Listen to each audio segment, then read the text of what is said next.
Hello, welcome to Die Rolling. I'm the ever-excitable Adam, and today I'm playing Chronicles of Drunagor, Chapter 3. And after that last boss battle, I don't know what to expect going forward. So let's see how we get on. Let's just get into it.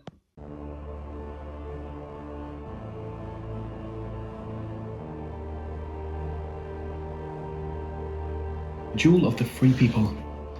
As night falls in the 5th day of your journey, you wander into the market square of the city nicknamed the Jewel of the Free People, as it is ruled by a council of representatives, not a king. A place that offers big opportunities to anyone who has deep pockets or shallow morals. Where every day seems to be a carnival, but this evening the mood was anything but jubilant. The city guard seems worried, torches fill the streets, and the heralds shout a curfew amidst the pandemonium. All the passerbys are too uneasy to help you find Thaumagar, and you don't blame them. Their distress is great, and wherever you look you can see macabre figures dressed in beaked robes and walking by carts that, you realise in horror, are piled with corpses under the rags.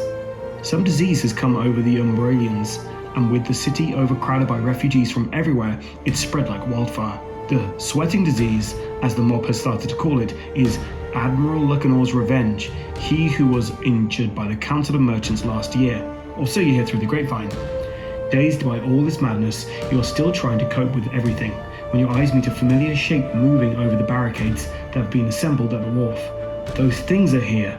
The disease, the chaos, none of that is a coincidence. The city is under attack. Could the undead king come here? You can't keep yourself from asking. Knowing the danger, you try to warn the guard's commanders, suggesting they use their soldiers to search for any uncommon gathering, any chanting or ritual, anything, but the confusion is too great and nobody listens.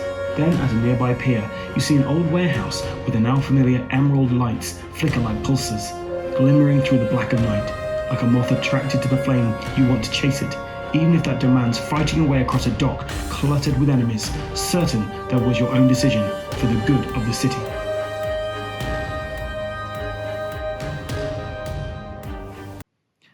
Wow. Here we are then, and quite the level, guys. This looks fantastic. You've got your ship over there, you've got your warehouse district. It's just beautiful. I'm gonna have to move things around a bit because it does take up quite a bit of space in the old table. And I've done a bit of a flyby, which I'll put up now so you can actually see, the whole kind of board, as it were. So in this adventure, the darkness will emerge from the darkness spawning points or from darkness already on the board. Place the darkness hunting rune card with face A up, which I have. Darkness behavior standard is go to the strongest hero. Recall action is 1 curse cube. Winning or losing the adventure, we fail if hero is defeated by receiving more curse cubes or 2 trauma cubes, and or the last rune being drawn from the bag. Adventure ends successfully when we read the adventure ends here.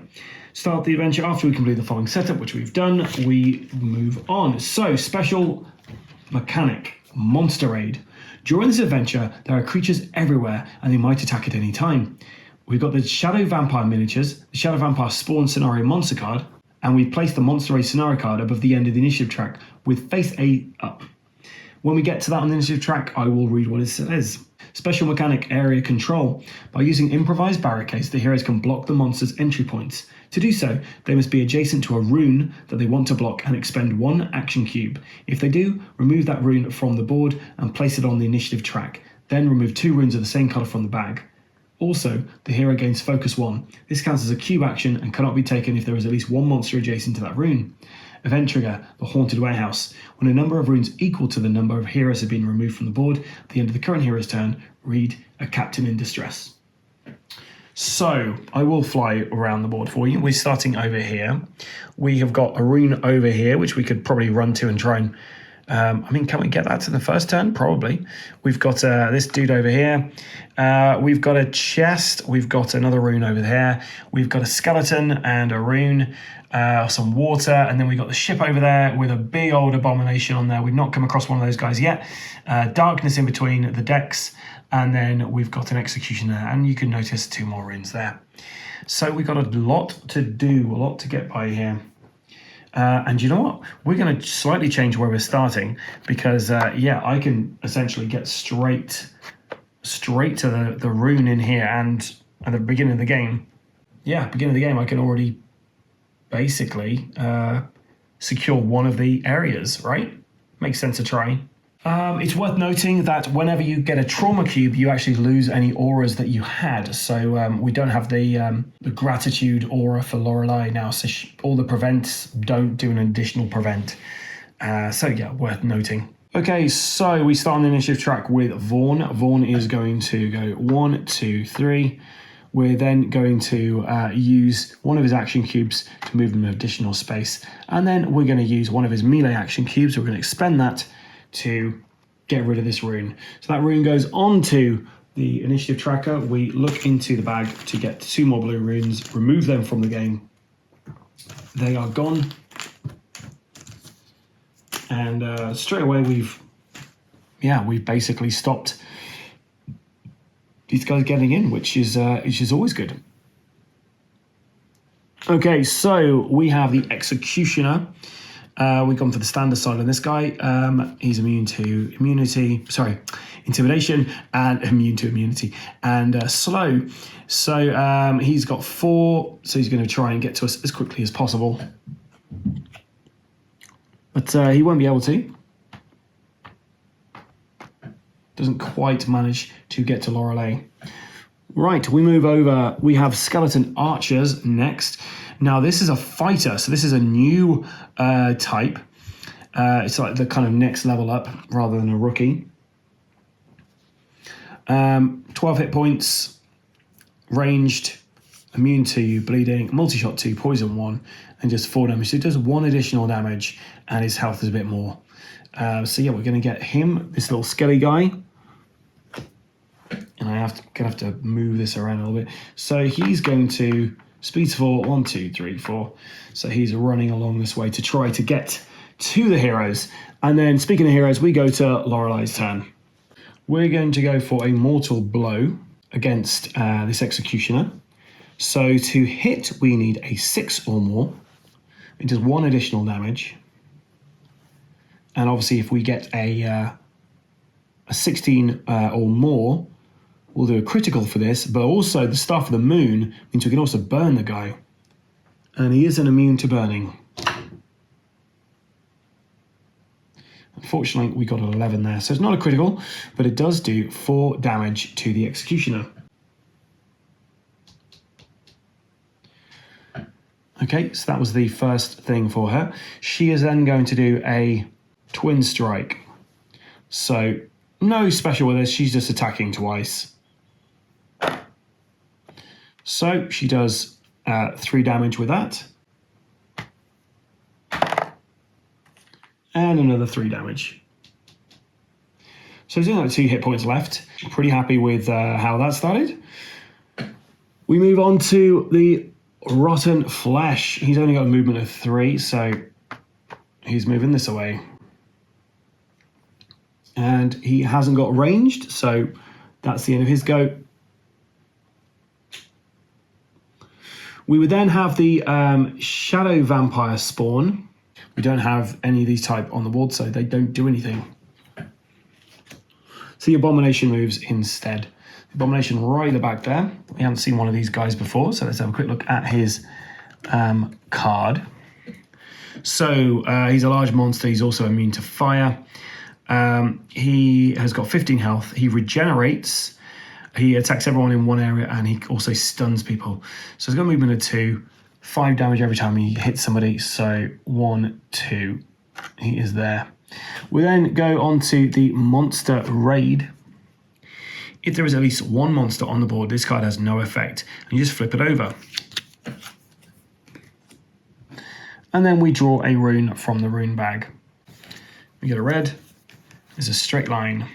Always seeks the strongest heroes, so that is where the darkness begins. And it does 2 damage to Vaughn that he cannot prevent. Okay, so Vaughn, we're going to get him in to try and kill this guy.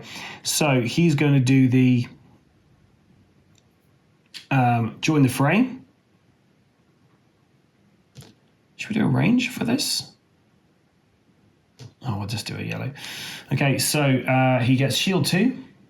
Then he moves 2.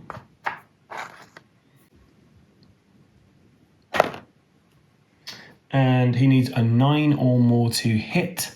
So he misses. Oh, that's annoying. Okay, so then we're going to do the knee breaker. He's got +3 to hit for this. And he got a natural 20. So this does 14 damage and totally takes out the guy there. I can't believe that. That is ridiculous. I'm very happy with that. He then has movement left, so we're going to move him down over here towards this red one, I think. He also would have got 2 shield for that because of his innate ability of his tactical advantage. Okay, so we then go to the Executioner. So the Executioner will try to get to the person who is strongest, but he can't actually reach there, so we're going to go and attack her. So this is going to do 4 damage, bleed 1 and slow. But she's going to use her redirect, so she prevents 4 of those damage, and she got telekinesis 6. So you know what, we're going to move him 1, 2, 3, 4, 5, 6 up that way. Are we going to do that? No, do you know what, we're not going to do that because we can do that to ourselves to move us away. Do we split the party? It's always a good idea, isn't it? So we're going to do that for 6. 1, 2, 3, 4, 5, 6. So Lorelei's up there. Skeleton archers go next.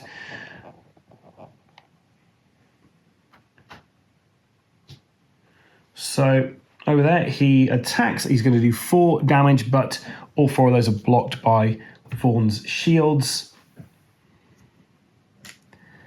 And it's on to Our Lady Lorelei.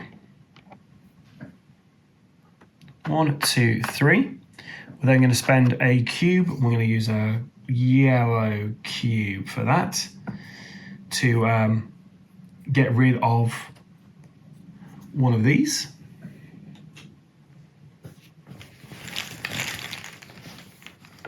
And 2 of those are now removed from the game. And now, at the end of her turn, we are then going to read the Captain in Distress. So she's got 1 action left. So she's going to use magic missiles. She's going to do 2 damage to our Executioner, which kills him. And then we're going to put 2 damage on this big yellow guy who's headed her way.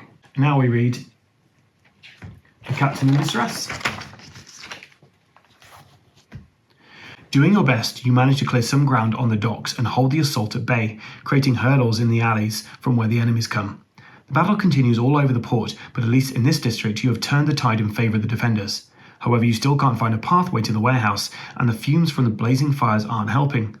Suddenly you witness a curious scene. From the lower decks of a ship docked nearby, a man runs onto dry land. "Ahoy, mate! Would ye mind giving me a hand?" he yells, without even looking at you. You could feel some amusement from the situation if it wasn't such a tragic one, because right behind him, more and more of those things emerge from the ship's sides, something you'd never seen before. You wouldn't even have noticed it if not for a small detail that caught your attention. On the other side of the vessel, slightly sunk into the reef, rests the entrance you were looking for.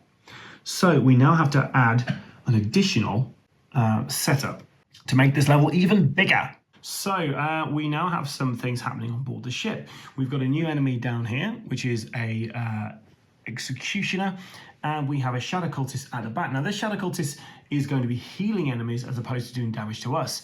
So probably a good idea to try and take him out. We also have a new interactive token there, and we have a door over here leading to, well, who knows where. So now I have 2 doors and a separated party. Okay, so the initiative track moves on up to 2 of the weakest monsters heal 4 due to the Shadow Cultist, but that doesn't really do anything. We don't have any Shadow Vampires, but we do have this guy, so he's going to move over here and over here, I guess. So he's adjacent to be able to actually do damage. Now he's going to be doing, he does regeneration 1, so he heals 1 hit point. And he's going to be stunning if he gets through. He's going to do 5 damage on her. She can block 2 of those. So 3 damage going through. Have to then recall everything off of her. And we're going to get rid of her magic bolt. She also has stun, which basically means Lorelei has 1 less action cube to use next round. Okay, so we go to the monster raid.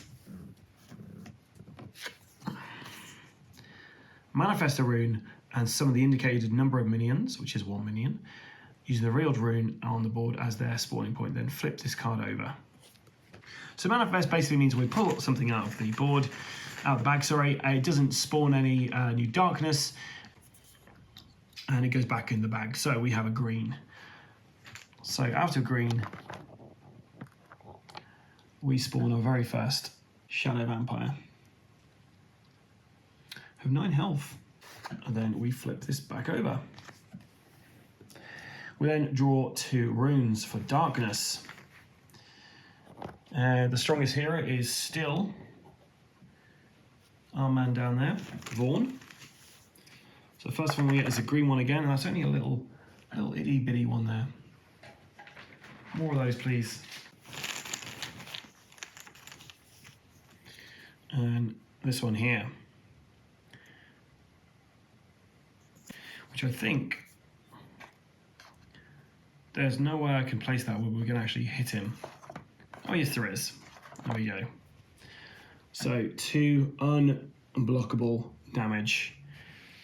Back to a new round, and it's looking pretty interesting. So we've got Vaughn down here. We're not going to have any bad guys spawning here or up there. Just through there, from here, that side of the deck as well.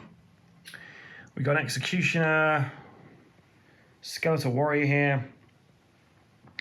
Vaughn is a terribly long way away from anybody. Do I fight my way through here and see what's behind door number 1, or do we go to door number 2? So we're going to get Vaughn to use his agility cube to do a bull rush. A first aid. So he's going to move 3 spaces. I actually get to move him there. So he heals 2. And then he's going to loot this chest. Wish me luck.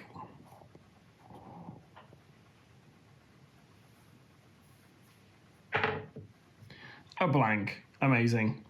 So there's nothing trapped in here, and let's see what we find. We find a scroll of icy bolts. Discard 2 up to 2 targets, 3 damage, and knock down. Well, we're going to use this straight away, because why wouldn't you? So we're going to do 3 damage on this guy.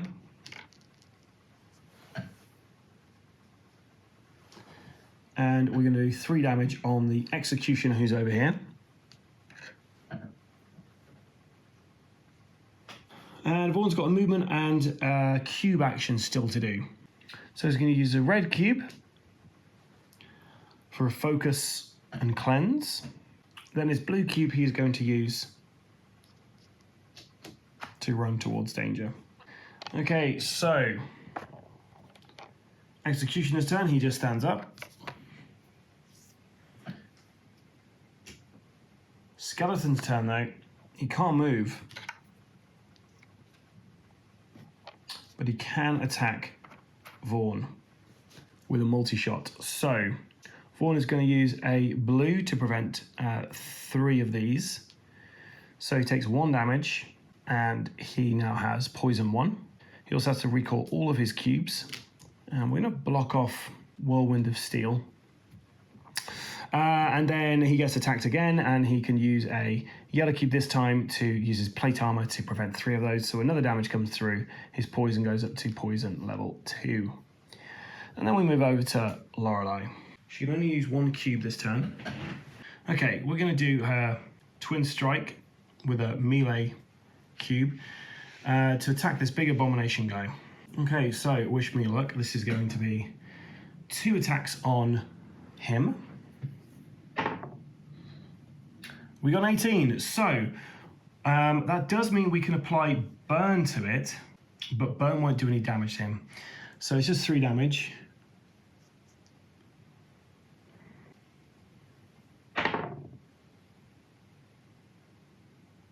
and another 3 damage. She also has a movement, so we're going to go 3 over here. And I think we can interact with that, so we're going to interact with it. Find this little chap. Ask if he knows Admiral Lucanor. Request that he help you in the fight. Tell him to get away for you. Got this. Request that he gives you supplies. Ask if he knows Thaumagar the Sage. So I feel like we should probably ask him about Thaumagar, right? He's the guy we're looking for. Concerned about fulfilling your task, you ask the captain if he knows the Sage Thaumagar. Sage? The lunatic, you mean, don't you? He owns a workshop located on the other side of the rim. Isn't hard to see. Just follow the white, poisonous smoke. Furthermore, if you happen to find him, would you do me a favour and give him back this? The captain passes a golden locket into your hands. He paid 1 meal lads with it. With that I cannot accept. It's much too precious to be given to anyone. Take the golden locket card from the adventure deck and write down the courier's job outcome on your campaign log. So we have the golden locket trinket. Cherish memento. You may drain any condition and or curse cubes affecting target ally. If you do, self-cleanse 1, focus 1, and shield 2. That's pretty cool. We've got a locket, guys.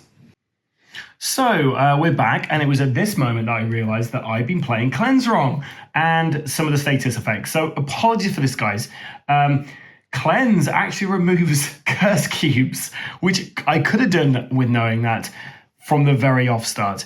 Also, when you do Cleanse, you don't remove tokens other than poison. The other tokens like bleed and burn, they actually reduce themselves as they go forward. So yeah, we're just going to carry on. I did think, do you know what? Do I just reset the entire game and start from scratch? But no, we're just going to carry on and yeah, see how we go. So that was Lorelai's turn. We then go over to the Shadow Cultist. Shadow Cultist is going to heal the weakest, up to 2 weakest monsters. So the Executioner, he can heal 2, and everyone else is at full hit points, I believe. No, Skeleton Archer, he can heal 2 also. But you know what? The Abomination, he's actually got less hit points, so we're going to move him up to 2 points as well. Oh, it's heal 4. Oof. He goes all the way up to 12 hit points. And yeah, this guy's back to his full hit points he started with. Right, we then go to our Shadow Vampire Spawn. So, Bloodseeker, bleed 2. They move 3 spaces. And unfortunately, he can get right up here. And we're only going there because the weakest hero is Lorelei, but she's too far away. So, of course, they're coming for Vaughn. Vaughn, however, can use his divert, his blue cube, to prevent 3 of those. So we don't have to worry about that so much. And we're just realizing that I can actually get those black cubes away. Means this can, yeah, this has really revolutionized everything. Okay, so we're going to move the Abomination next. He's going to move into this space and he destroys this chest completely. That's right, guys. It's removed from the game. He then attacks us after he regenerates for 1 hit point, so he's back up to 13 health. And he is going to do 5 damage. It's strike and a stun. She can only prevent 2 of these. So she takes 3 damage. And she is stunned again. It's not looking good for her. So we then go along to the Monster Raid card. If there is at least 1 monster on the board, the card has no effect.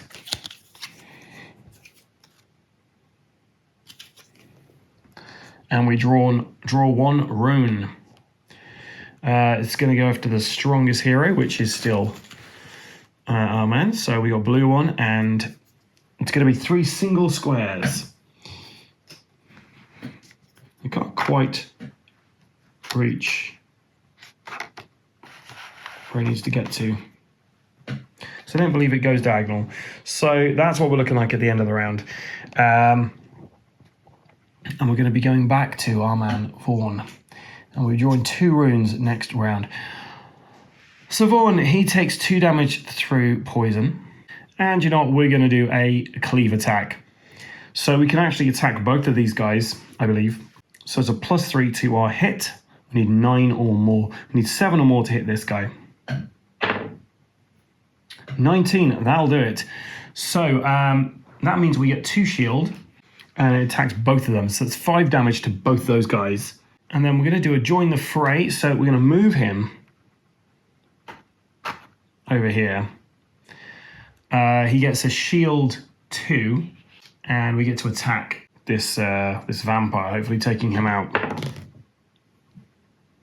15. So yeah, that'll do 5 damage, which is enough to get rid of this vampire. Now, I don't believe I've moved yet, so we'll go 1, 2, 3. Okay, we're on to the Executioner's turn. So he's got a speed of 4. And he's going to go for the strongest hero, which isn't Lorelei. So he is actually going to... 1, 2, 3, 4. He will attack Lorelei because it makes sense. Why wouldn't he go and attack her? So he's going to do 4 damage. She is going to, however, use her redirect, which means she prevents 4. So nothing there. And we also get to move 6. So we are going to move her 6 spaces. 1, 2. Nope, she'll die. 1, 2, 3, 4, 5, 6. All the way over here. Skeleton Archer goes next. He's got speed of 4. So we can't quite outrun him. And he's going to move there just so he can try and get the pesky dwarf. So his first attack does 4 damage, but that's all blocked by shields. And then his next attack is going to do 4 damage, but we can prevent some of those. So he's now got a poison 3. He's very poisoned. Okay, and we're on to Lorelei. So Lorelei, we need to heal you somehow. So we are going to use our remove curse. Heals 2. Cleanse 1, which means we get rid of black cube. She's stunned, so she can't actually use any more cubes. So we're just going to move her. Oh, that's really close to the darkness, isn't it? But you know what? The darkness isn't going to come for us, so we're going to stay there. We then go to the Shadow Cultist, who heals the 2 weakest characters.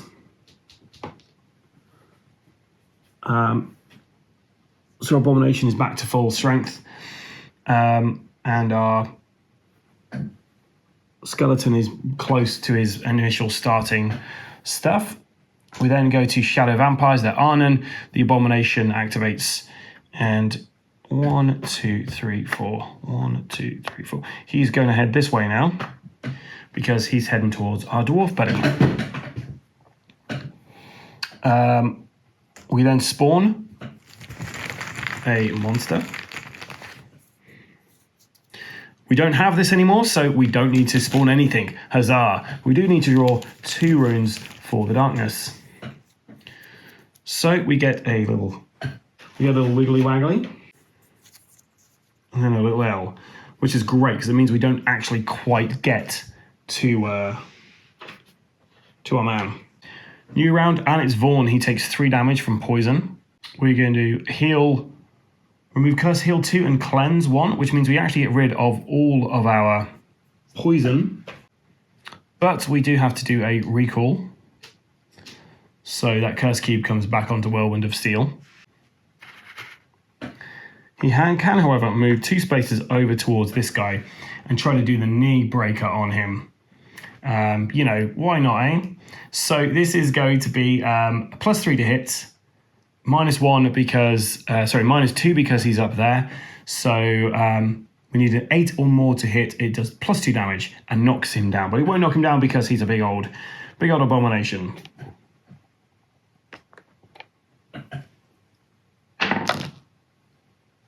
Five, so we miss.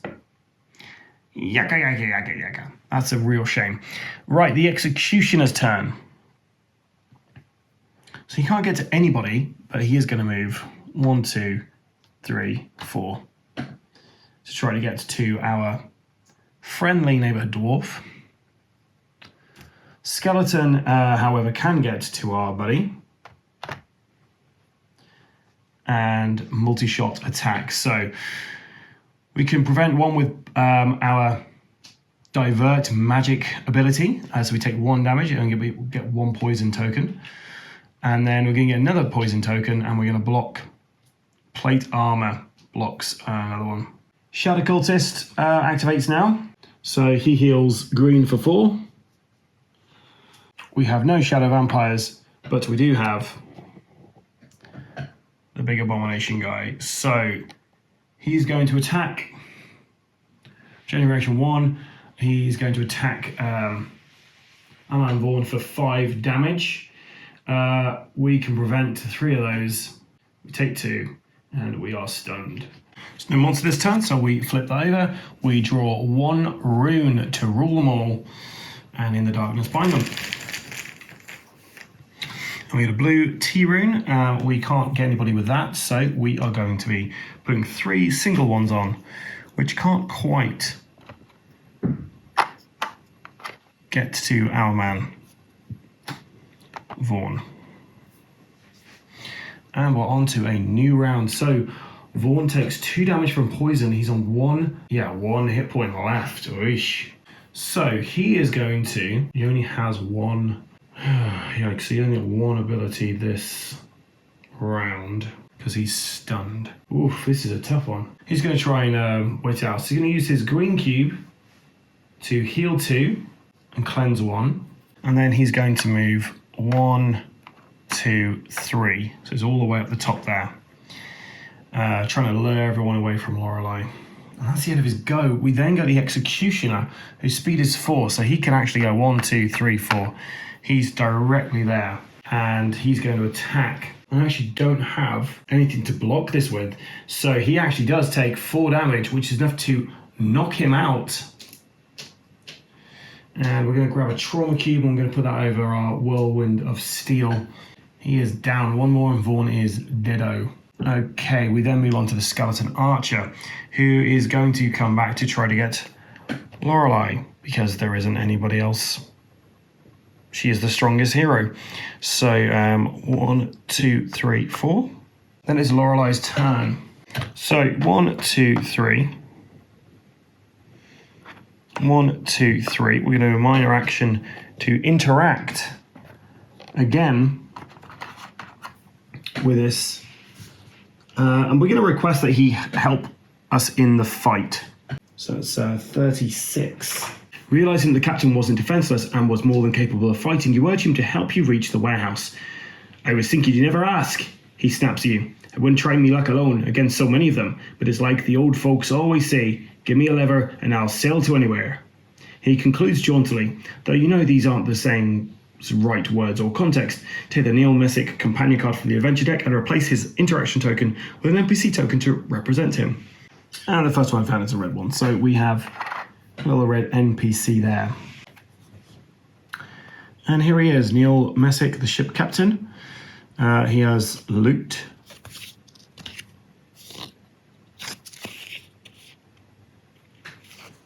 And now Lorelei has an ability. We're going to get her to use her Join the Fray ability. Okay, so she's only got 1 thing left, magic. There's only 1 thing she can really do, and that's a gravity swipe, 1 damage and knock down. So we'll knock down the Executioner. He's all the way in the background there. He takes 1 damage. But yeah, our NPC activates now. So our NPC, he gets to move and attack. He's got a special condition called loot. Does the killing blow on an enemy, then yeah, he will basically replace that enemy with a treasure chest. So he's going to move up here, and he's going to attack. And he's a grand total of 3 damage. I don't believe we have to roll anything for that. I think it's just done. 1, 2, 3. Okay, so we're on to the Shadow Cultist, up to 2 weakest monsters. It's magic, so it gets everyone around the board. So he's basically healed himself and the Executioner.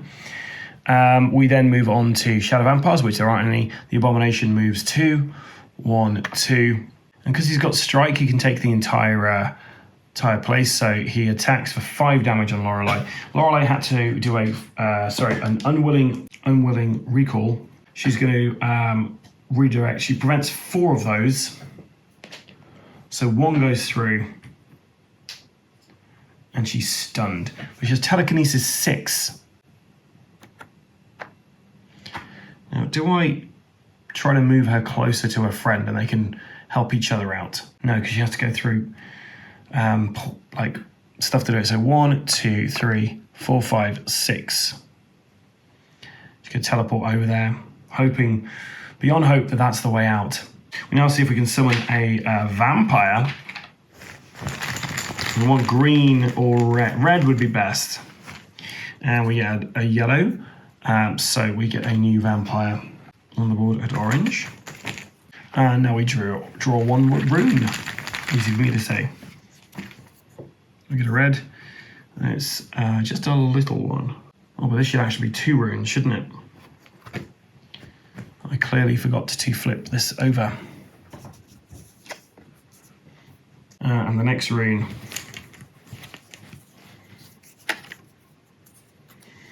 And we're back to Vaughn. So he's backed up to full health. All his cubes. He is up and Adam. And it's a minor action to search these chests. So he's going to search his chest to begin with. Nice. And we find a forgotten treasure. When you draw this card, shuffle the camp items deck, reveal the top 3 cards, pick one and shuffle the rest. Well, okay. Hopefully we won't find a weapon, because then we're screwed.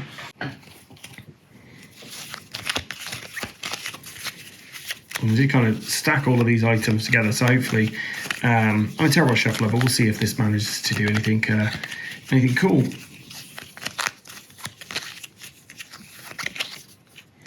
So, a Lesser Spellweaver Cloak, a Pact Blade, or some, here we go, Light Thornmail, Thorns, Self, Prevent 3, Retaliate 2. So actually, we can replace our plate armor with that. Nice. And it actually means we've got, every time they attack us, they actually do damage to us. So he's going to move 1, 2, 3. We'll then do a green action to move 3. 1, 2, 3. He takes 2 damage. But then we can heal 2 because we use the first aid ability. So he's back to 15. And then we're just going to use our last cube to do a movement action. So 1, 2, 3. Sorry, 1, 2, 3. That's where he could get to, just off camera there behind our abomination. So he's moved right next to Lorelei. And hopefully, well, actually no, he's not gonna move from Lorelei. He is going to use his blue cube to heal 2 and cleanse 1 off of Lorelei. So she's gone up to 5 hit points, and she has a magic bolt back. Yeah, I think that's what we'll do. So we go to the Executioner now. Executioner, who's over here, just stands up. That's his turn. The Skeleton Archer kind of feels a bit of an idiot. He ran all the way back, so he's going to run back this way. Then it's Lorelei's turn.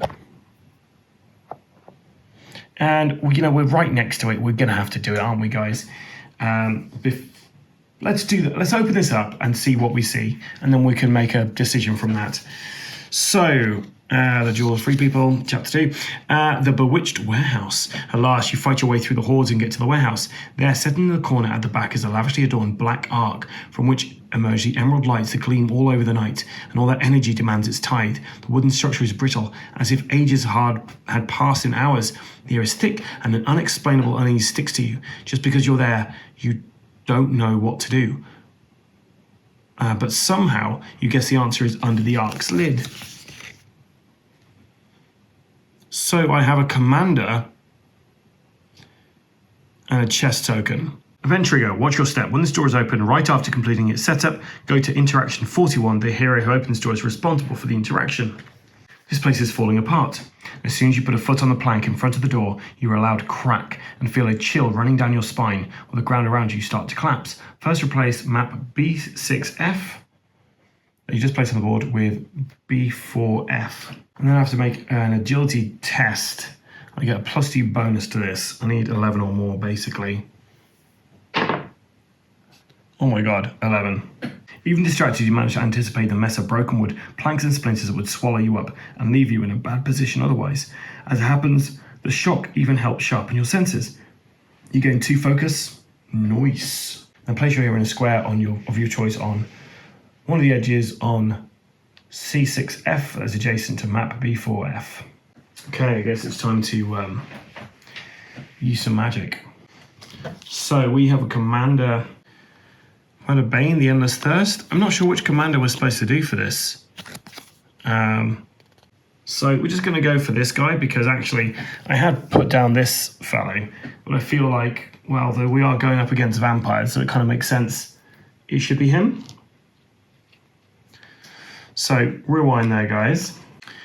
So he's 7 plus however many runes he has, and his rune is grey and he's above that. So we've got 2, so it's 7, 8, 9, 10, 11. Commander starting out is calculated by the number displayed on the card times the number of the commander power provided by the instructions that summoned it. So he's got 21 hit points. Right, we have a commander attack deck, and we've got to shuffle this. You have to draw 1 for each hero, and these go on the initiative track along with our commander Bane.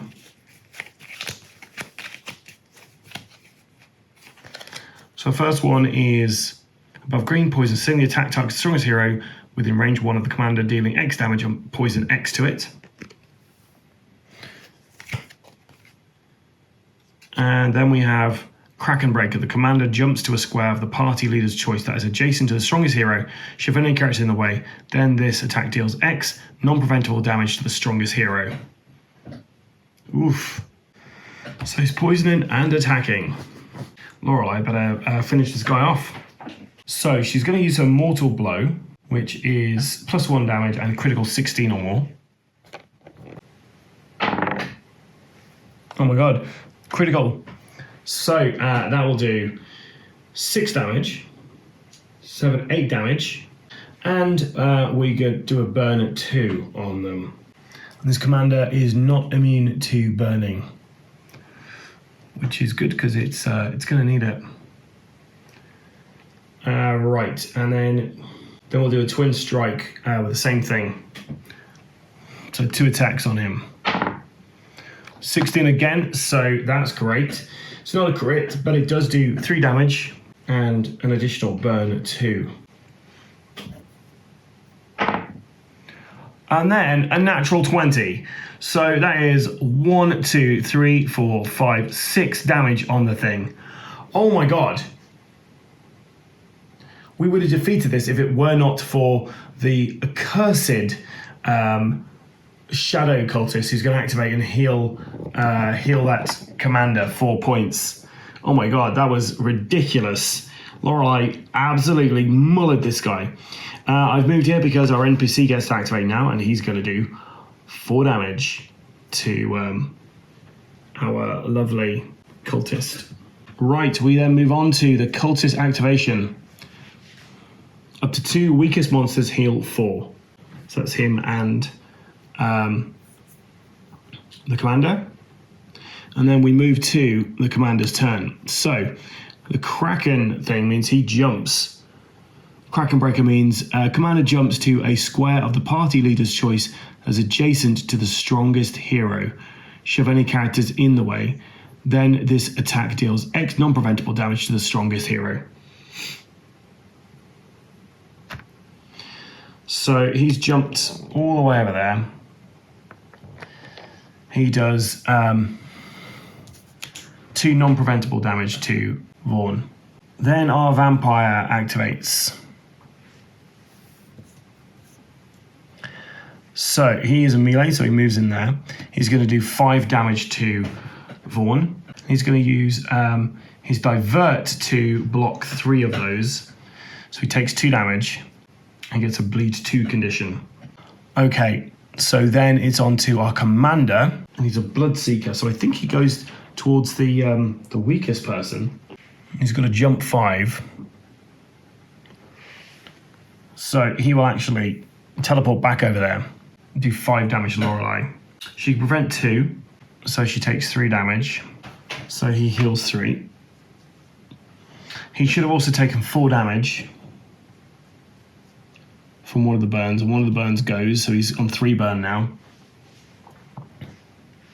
And she has slow. But to be fair, she doesn't need to go anywhere. She's happy where she is. And now our abomination activates, so he's going to move down here and attack our man, Vaughn. So he is doing 7 damage. We can block 3 of those, and we can retaliate 2. So he takes 2 damage from the thorns. We take 4 damage in total from it, and we are stunned into silence. We then summon a new monster. We then have a look at the monster raid. We flip that over, and we draw 1 rune from the bag.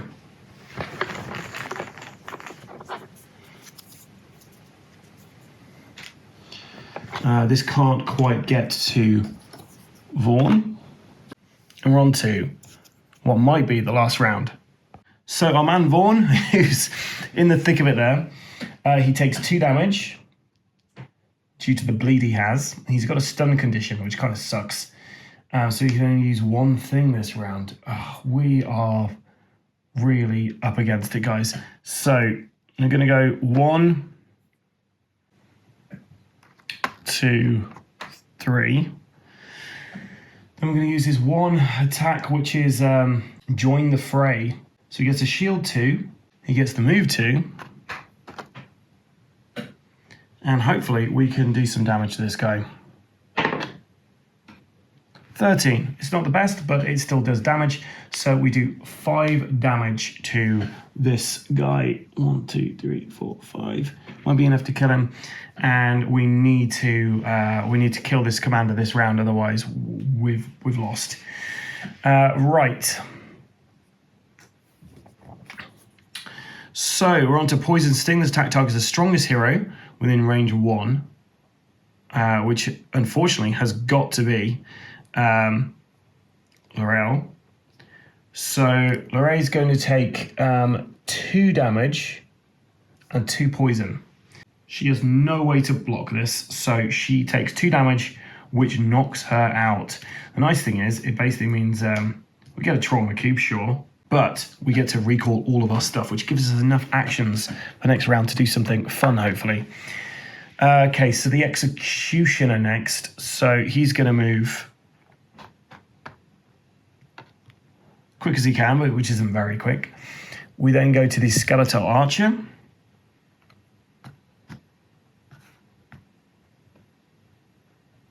He can't actually, well, he could go.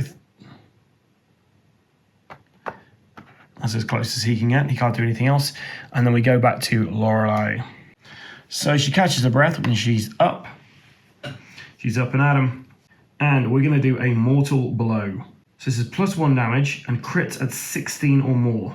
I'm using yellow cube for this. So they've got 7 hit points left. We miss, so we get to reroll. 19, which means it's a critical hit. It's just 6 damage. Means that they've got 1 hit point left. Now we're going to do magic missiles, guys. Blue magic missiles up to 2 targets. So 2 damage to our commander, which kills the commander, and then 2 damage to our annoying cultist character. So when the commander's defeated, read a curse in disguise. Oh no. So, as the commander of darkness falls, your attention turns back to the enormous black arc. The emerald light was still there, contained as a shy glow, echoing below the loosened lid. You don't hear any dirge now, yet a curious buzzing perseveres in your ears, and your gut twists more and more each step you take towards the strange piece of furniture. Even if gazing at the arc is somewhat nauseating, you feel irredeemably compelled to do it. The wooden planks creak and scream as you walk over them, and you sense the place isn't safe. The building was already weak by itself, but you suspect that the same power that unnerves you also undermines the wood that forms the beams of the shed. Nevertheless, and even though it probably houses an evil artifact, you cannot help yourself from wanting to reach for the ark and open it. A lonely drop of sweat rolls down your forehead while you ponder one of the most important decisions you will make in your entire life. Totally clueless about what the consequences might be, open the Book of Interactions to page 11. And as a group, We've got to choose one option and proceed to its resolution. Open the Ark and inspect its contents, or destroy the Ark and whatever is inside. Okay, I'm going to open the Ark. Why not? 38. With your mouth dripping in anticipation of the nefarious pleasure you imagine that will happen, you fail to resist your eagerness and knock the lid off at once. A bright emerald light flashes, overcoming your vision like a sun and making you blink for a moment. If we had the unbroken outcome, we'd go to a different reading, but we don't. But you don't become enraged or scared. Instead, you jubilate for being bathed in that corrupted light. As soon as you regain your sight, you glance at the well-guarded treasure. A cube made of 6 chrome tablets, perfectly assembled. A tetric verdant gleam makes it clear and distinct. Its core, you discern, flames like a greenish torch, but without any trace of warmth flowing from it, instead being cold to the touch. The party leader takes the Seed of Darkness card from the adventure deck and uses its back side. Pardon the expression. See darkness bright, -2 hit points, your health is decreased by 2. Whenever you receive a curse cube, you may either deal 2 damage to a target within range 1, or heal 2 from a target within range 1. So yeah, that's probably going to go over to Vaughn. If any hero has the humble outcome on their campaign log, they must erase it. The party leader writes down the Sowing Winds outcome on their campaign log. We did have humbled. Then read End Adventure, you better run. The noise of wood snapping and breaking echoes around you. That burst of light damaged the warehouse structure for good. Certain of what will happen next, and driven by an unknown willpower, you grab the cube. The following moments prove themselves the most terrifying this night so far. Pieces of wood and lumber fly everywhere, below and above, and you could swear that you'd be buried, pressed against a sharp, pointed reef. You run as if your life depends on it, and it really does. And without looking back, you go as fast as lightning through the first window that you see. You dive deep into tides corrupted by death and darkness, while the building collapses in a cacophonous symphony ringing across the wharf. Dragged by the waves to some shore break 100 yards away, you almost feel grateful when you realize that you are, surprisingly, facing a seaside keep from which a strong alchemical scent flows warmly, cutting through the cold air. Almost. The adventure ends here. We now proceed to the camp phase and read after the adventure. That was close. So we get rid of all bad tokens, get rid of all curse and trauma cubes, cover all of our hit points, and we get the reward. Each player chooses and unlocks a class ability for their hero. And side quest adventure, if you have the Rune of Lucanor adventure pack, you can play it now, or you can go straight to chapter 4. We're going to do the Rune of Lucanor. So we're going to give Vaughn the Blade Master level 1, so he's got a +1 to all of his hits now. And we're going to do destruction for Lorelei as well, so she gets a +1 to her hits as well, so she's a +2 to her hits now. After the adventure, meetings in mismatches. Near a fireplace rolled in a blanket, you turn yourself again and again, trying to avoid the cold, or something. Your host is the sage Tharmagar. Luck brought you to his workshop. Introductions made. You all now share a kettle filled with the best infusions from Hearth, land of the little ones. Valeri, the high priest, really doesn't know what to do. Tharmagar replies after hearing of your mission. I have rummaged through the most obscure tomes in the Library of the Stars, and I'm certain the answers they seek aren't there. The doctrine of the setting sun did its work well in the past, he adds with an indignant tone, inviting you to agree, but you don't have a clue what he's talking about. The sage is tall, grisly, and with Amarian features. He could easily pass for someone's grandfather. Although he is old, he seems healthy and proud, maybe a little anxious. You suspect that constantly handling alchemy stuff could have something to do with his frantic attitude, but he shows certainty and erudition when speaking. Ignispiera. We need to go there. He presses you, brushing aside your natural inquiry about the destination. Of all people who preserve the true story, they are the closest. This isn't the first time we have faced this enemy, my fellow. Problem is that we chose to forget. You argue and protest as best you can, but convincing Tharmagar is impossible, and mentioning your previous encounter with the Undead King just worsens it. Understanding that the worrying and urgency of the sage will make him unmovable, you offer a bargain. Visit the Draconian town first, then Valerai. The night will be long and full of rhetoric and eloquence exercises. Although you talk about everyone and everything, you don't say a word of the mysterious cube you just found, and you don't know why. If any hero has the A Courier's Job outcome on their campaign log, they may choose to return the golden locket to Tharmagar. If they don't, just erase the outcome and continue the camp phase as normal. Otherwise, if they choose to, read the following, which we will do. In a brief moment of truce on the battlefield of heated discussion between one infusion and another, you recall the captain's plea and return the golden locket to the sage. My locket? Tharmagar says, receiving the item in deep wonder. He sneaks a peek at the lock of hair stored inside it. I thought it was lost. Thank you, my fellow. It is very important to me. The hero who has the golden locket discards it. Then the hero has the A Courier's Got Job outcome of their campaign log, erase it and writes down the Soulmates Reunited aura in its place. Whenever the hero rolls 1 on the d20, they score a critical hit instead of a critical failure and gain focus 2. So guys, at some point in this, I realized that I was playing the cleanse action wrong. Cleanse, you actually remove curse cube, like 1 curse cube, and you remove all poison tokens.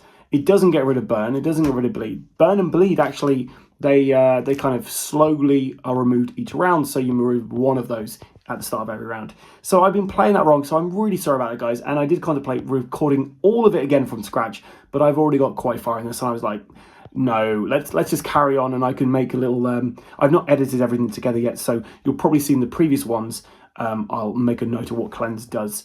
But yeah, really enjoying this. I was really shocked with Lorelei managing to do some really good critical hits. I honestly thought I was going to fail that mission at some point.